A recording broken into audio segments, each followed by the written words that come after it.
ya huzuni inayonyosha maisha ya mtoto wa ndogo aliyopoteza wazazi wake, anateswa na ndugu zake hawa wetu wa nyumbani, lakini anapitia shida nyingi. Mwisho anapata mtu anayewasaidia, maisha yake yanatirika.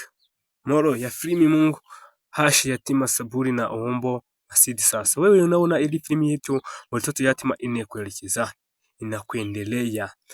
Mtoto yatima asiye wazizi anateswa, lakini na moyozi nzuri na sabili mama hizi shangazi mbaya ndugu wa mahelemu na wakili na anamatesa mtoto wa kazi ngumu una kupinga. Baba malezi ni mumu wa shangazi mara nyingi ni mtu asiye masimo anaogoa mkeke wake anayochukua mtoto. Anaweza kuwa mwalimu, chungazi, anafanya bishi, unape elimu na mapenzi. Watoto wengine na uchokoa naye shuleni, lakini baada ya siku wanafanya nini? Mtoto anafanya tu kazi, ana nyumbani zote, anasoma kwa shida, analia sana, lakini hachi kuomba Mungu. Shangazi anampinga, anachaka kula kidogo, anamtima kumakuma sadi, anatoka kwenye mateso, analifia shule na mwisho mtoto anafika kuwa mkubwa.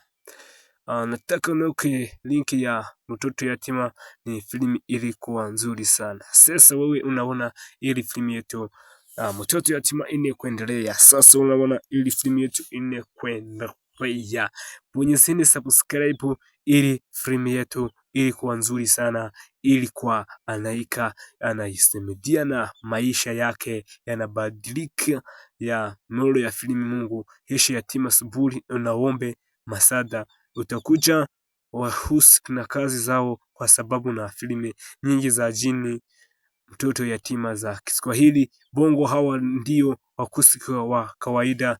Mtoto yatima maskua mtoto asi na wazizi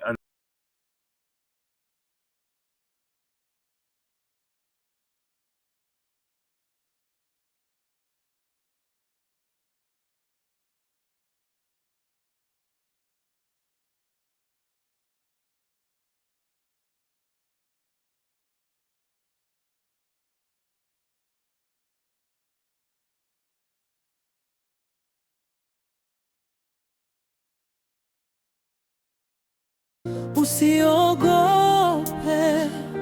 Yesu ni Baba wa wote duniani.